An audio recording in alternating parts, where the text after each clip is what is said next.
Seguimos en la pantalla de Canal E para hablar no solamente de economía y de finanzas, como habitualmente, sino también, Santiago, con un poquito de política en el medio. Y por eso tenemos en comunicación del otro lado a Juan Pablo Godoy Vélez, que es abogado especialista en temas constitucionales y laborales. Juan Pablo, ¿cómo estás? ¿Qué tal? ¿Cómo estás? Buenas tardes. Muy bien, buenas tardes, gracias por estar con nosotros.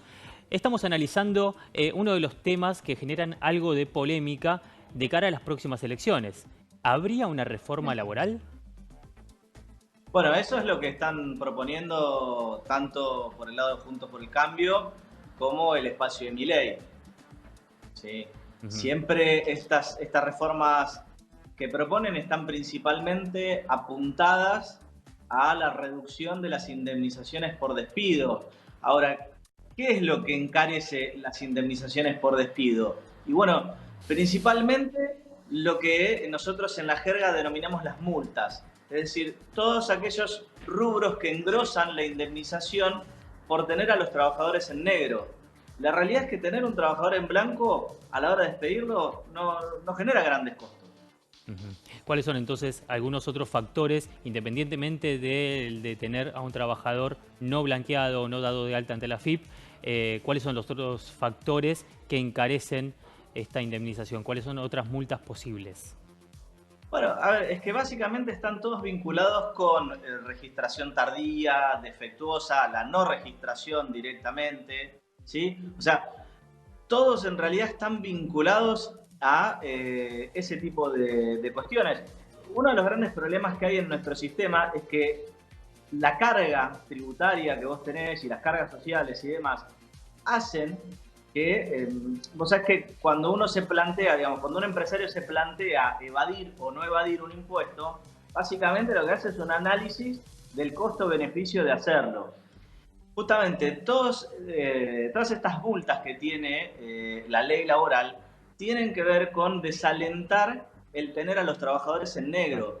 Lo que pasó en la mayoría de los países que han implementado este tipo de medidas es que aumenta el grado de informalidad en el trabajo, en un país como el nuestro donde ya la informalidad es muy alta. Ujú.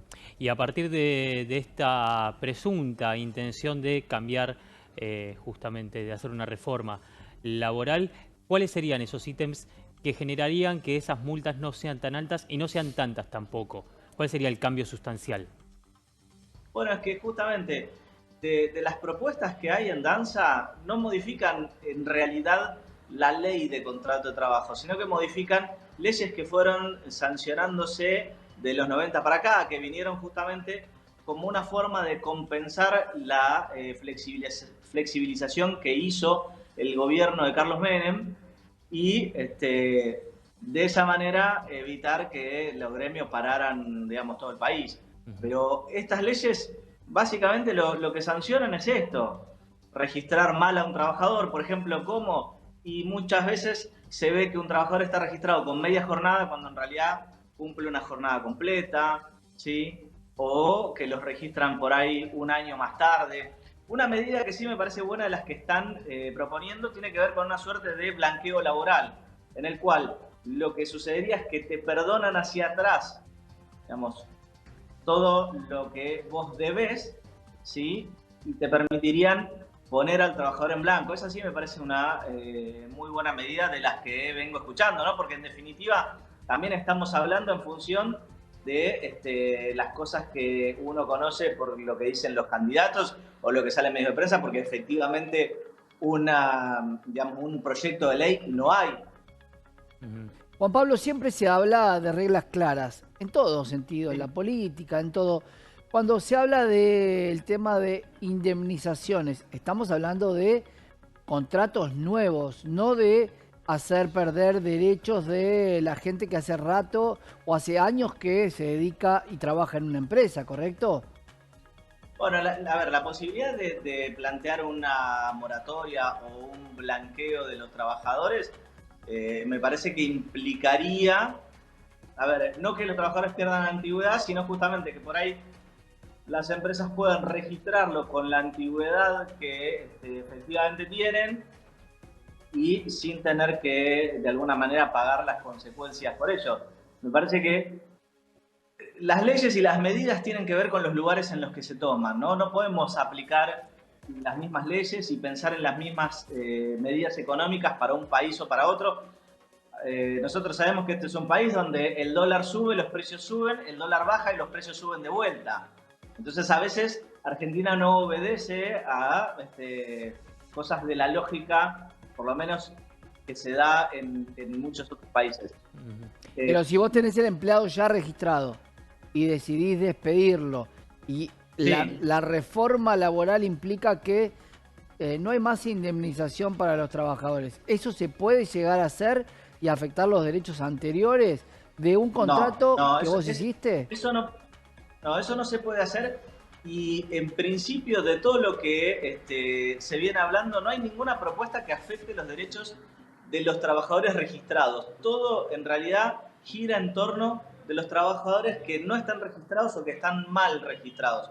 Con respecto a los que están registrados, en principio no habría ningún cambio, y es más, por ahí capaz vos me estás hablando de proyectos como el de la mochila austríaca y demás, como tenemos nosotros hoy, por ejemplo, en el gremio, en el rubro de la construcción, y es un sistema que también está basado en función de que la gente esté en blanco, porque ¿cómo funciona la construcción? El trabajador va, digamos, generando un ahorro que forma parte de su indemnización en caso de ser despedido. Ahora, si el trabajador no está en blanco, nunca se genera ese ahorro que es forzoso, ¿sí? En definitiva es una retención que se hace sobre su sueldo. No es que lo hace voluntariamente como alguien que dice, bueno, voy a poner el 10% de lo que gano en una caja de ahorro.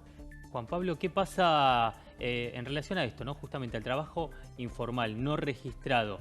¿Cuáles son los gremios y los tipos de trabajo en los que hay mayor informalidad? ¿Y qué pasa en el interior del país?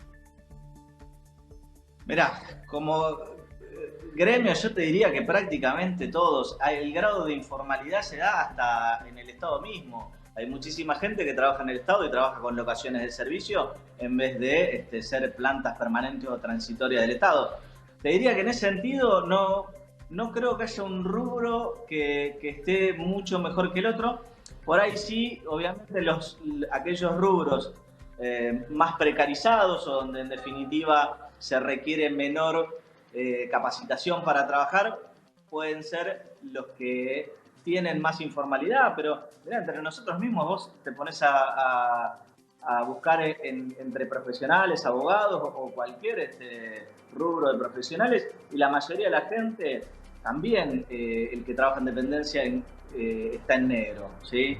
O sea, esto es un problema a nivel nacional, y obviamente por ahí si nos vamos al trabajo en el campo, y sí, ese es el negro 100%, por ejemplo.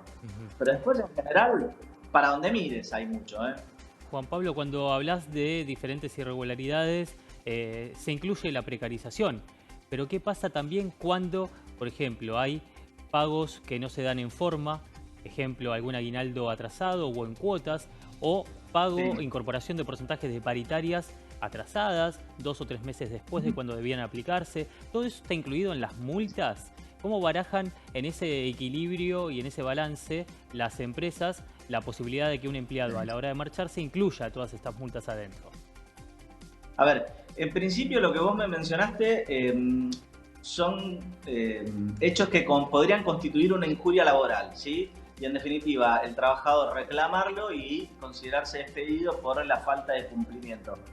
También hay que atender a veces a la realidad económica del país. Muchas veces pasa que un trabajador va a consultar a un abogado y le dice, pero a ver, a vos está bien, te están pagando 15 días tarde el aguinaldo, pero la empresa está mal, sí. Claro. Y entonces no te conviene tratar de bancártela en esa situación, porque uno no puede perder de vista cosas como esas, ¿sí? Y un mercado laboral que está cada vez más complicado. Entonces vos te vas a dar por despedido, vas a reclamar en teoría lo que corresponde. Sí, perfecto, pero a veces toda esa teoría, si se lleva de patadas con la realidad, y entonces el trabajador, por reclamar un aguinaldo que le pagan tardíamente, después está 6 meses sin conseguir trabajo, bueno, claramente salió perdiendo. Entonces esas son cosas que cuando por ahí viene una consulta al estudio, uno por lo menos las tiene que charlar y que la persona las evalúe. Obviamente nosotros damos recomendaciones, pero en definitiva las decisiones son siempre de los clientes. Juan Pablo, gracias por el tiempo y la información. Muchas gracias por llamarme.